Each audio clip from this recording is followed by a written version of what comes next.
So the next discussion topic is going to be just kind of talking about theatrical versus director's cuts of movies. I do want to point out the version of Battle Royale that we watched is a director's cut.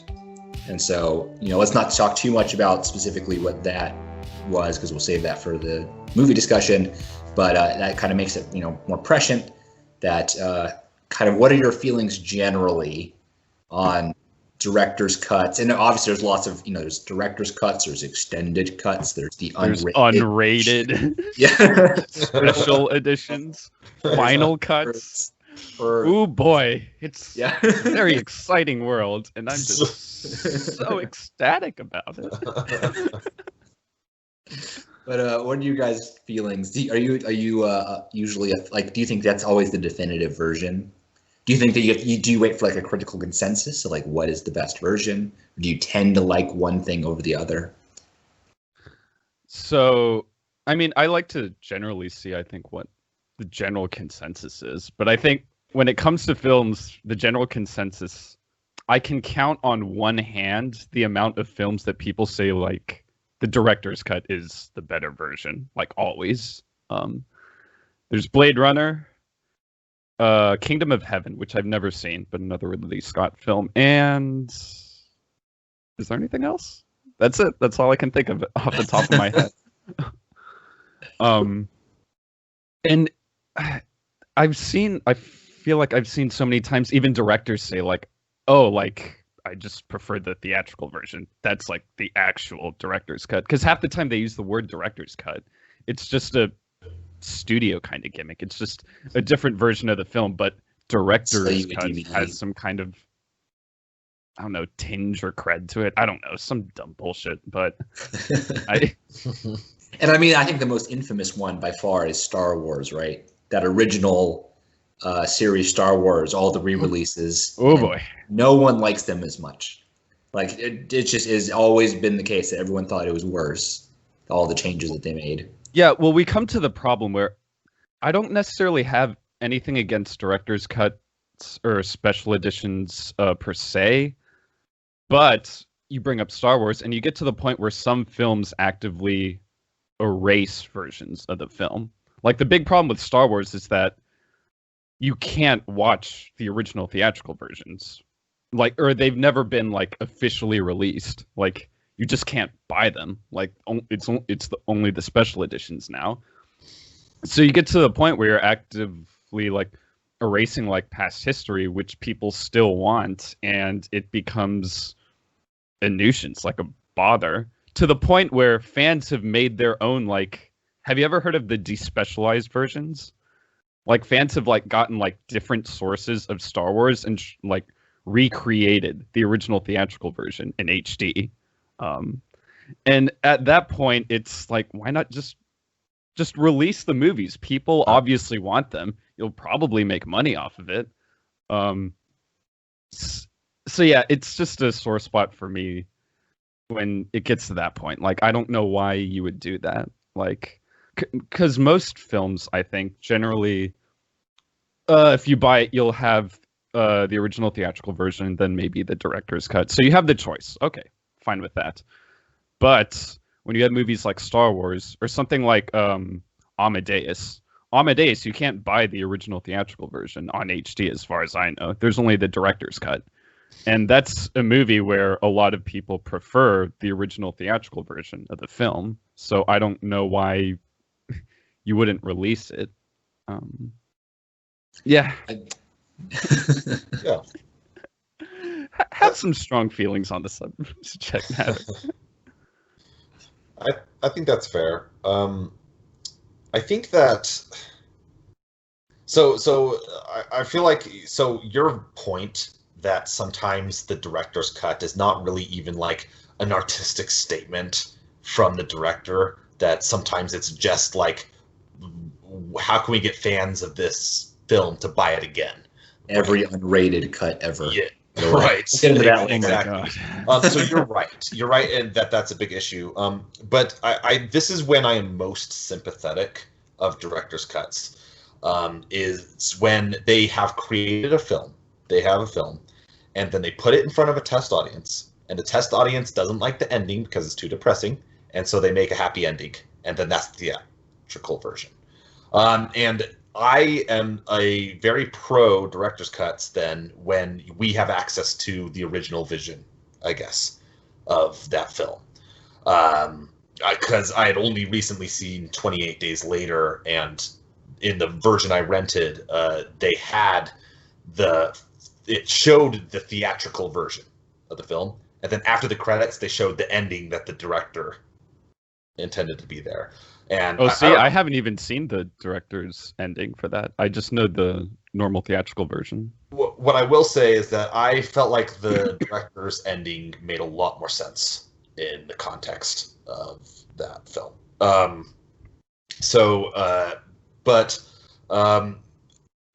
I respect that, and at the same time, while I'm respecting that, I also just I like film. I like talking about film. I'm doing this podcast. You're on the right podcast then, boy.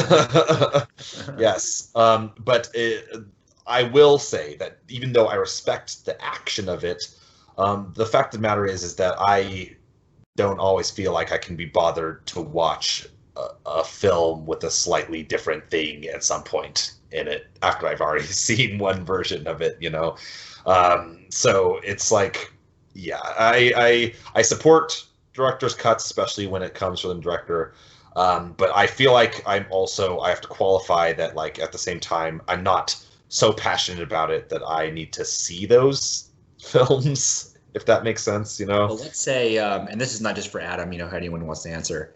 Mm-hmm. If you have the option to, let's say that there's not like a very strong consensus about which version is better. This is the first time you've seen it, so this is not rewatching it, but you have the option, you can watch the theatrical cut, you can watch the director's cut. Do you err towards one side typically, or do you think does it really truly not matter to you at all? Like, just give me whatever you got. What are your thoughts? If I had a choice in the matter and I didn't know anything about the film, I would probably go towards theatrical cut, actually. Just because in my experience, there's so many films where I prefer the original theatrical version over the director's cut. So, and going back to what Adam was saying, like, I can understand, like, the studio, like, meddling with the film and kind of, like, dumbing it down and then releasing, like, what the true vision was, which is fine. And I think that's, like, for example, like Blade Runner, that's the case. And everyone says the director's cut of Blade Runner is the better version. No one says the theatrical version's the best version of that film. And if you do, you're wrong and you need to rethink your life. But then you get to a point where it seems like some directors, at least for some films, don't even know what their vision is. For example, like Apocalypse Now, you have the original theatrical version and Redux, the best version. Then you have the Redux, which added like almost an hour to the film, and none of that was necessary. Don't watch that version. But then Francis Ford Coppola again later made his final cut, which is, I guess, his now true vision. But we never needed any of this. The original theatrical version's fine. That's what got the movie famous. That's what everyone saw and loved. You don't need to keep re-releasing the same film over and over again, different versions, when it worked the first time. I will say that I probably also err towards theatrical cuts generally, but I'm mostly thinking of Lord of the Rings right now. And the Lord of the Rings, I will say, I do not think that the extended cuts are like significantly better. I don't. But because Lord of the Rings are, and this will kind of lead into our next topic a little bit, but those are movies that I've rewatched many times. It is nice, if I'm already planning on rewatching it, to have another different version to watch. That, like, I like this movie enough that I want to see it multiple viewings. The fact that there is another version that is different than the version I've seen is kind of cool. Oh, I love the extended versions of Lord of the Rings. But I will say, though, the extended versions are for fans of the movie, I think. If you've never seen Lord of the Rings before, I would recommend watching just the original theatrical versions first. Same. But that's like a big enough movie. Like everyone, like so many people love that movie that, you know, they want to see more. And the extended versions like just give you more of this already fantastic film. So it works in that context. But And I mean, like, yeah. it could be true for Apocalypse Now. People who like really like that movie. I am of the opinion I've actually never seen the theatrical cut, but I remember the only time I've ever seen it was the Redux because that's what it was on Netflix. Oh no, I'm so sorry, And man. I remember thinking that like they could have cut out so many scenes, and I'd have to see the theatrical cut. Maybe I'm not being fair. The theatrical cut is a masterpiece, like an amazing movie, and Redux like just I would adds like so that. much chunk. But I could see if I watched it that first and I just, was so enamored with it that maybe I might appreciate this extra hour that I haven't seen, on a rewatch. But it would be for a rewatch, not for a first time viewing. Yeah, I will, and essentially kind of to add to what all of you are saying, when you are forced to cut for like time constraints, in order to kind of like, for whatever reason, often the artists, the filmmakers, need to really decide what's really important in their story. And so because of that, I do think that the theatrical cut is often like a leaner, more like focused affair.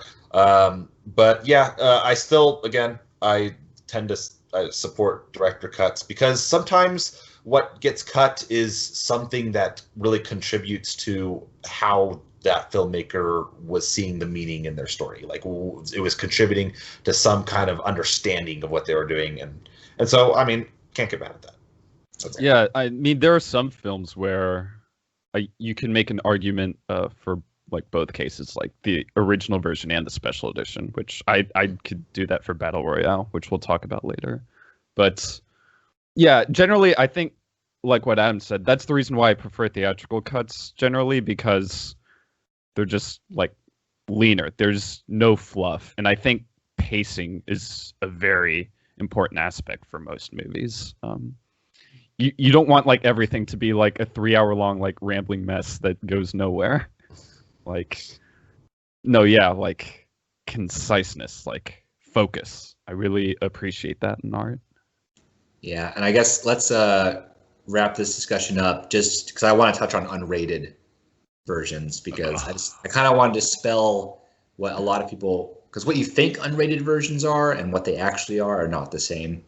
I think a lot of people, when they see the unrated version of a movie, in their mind, they're thinking more nudity, more maybe like swearing, maybe more violence, like something that would, that unrated is like really means something. So many comedies bank on this. They need you to believe this is true. Yeah, that's almost never the case.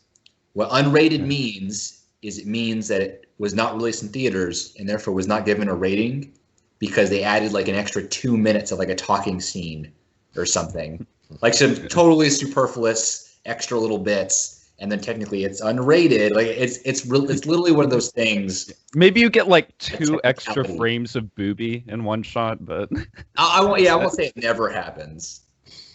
2 extra frames, they make all the difference. But it rarely is the it's much spicier than the original. Like it's rarely the case. Yeah, and You're not remember NC-17 version. That's not what it means. Yeah, in the late 2000s, I swear, just every single movie or like comedy at least had the unrated version. Like hell, could you even find the theatrical version? Because in every store I went to, it was always unrated.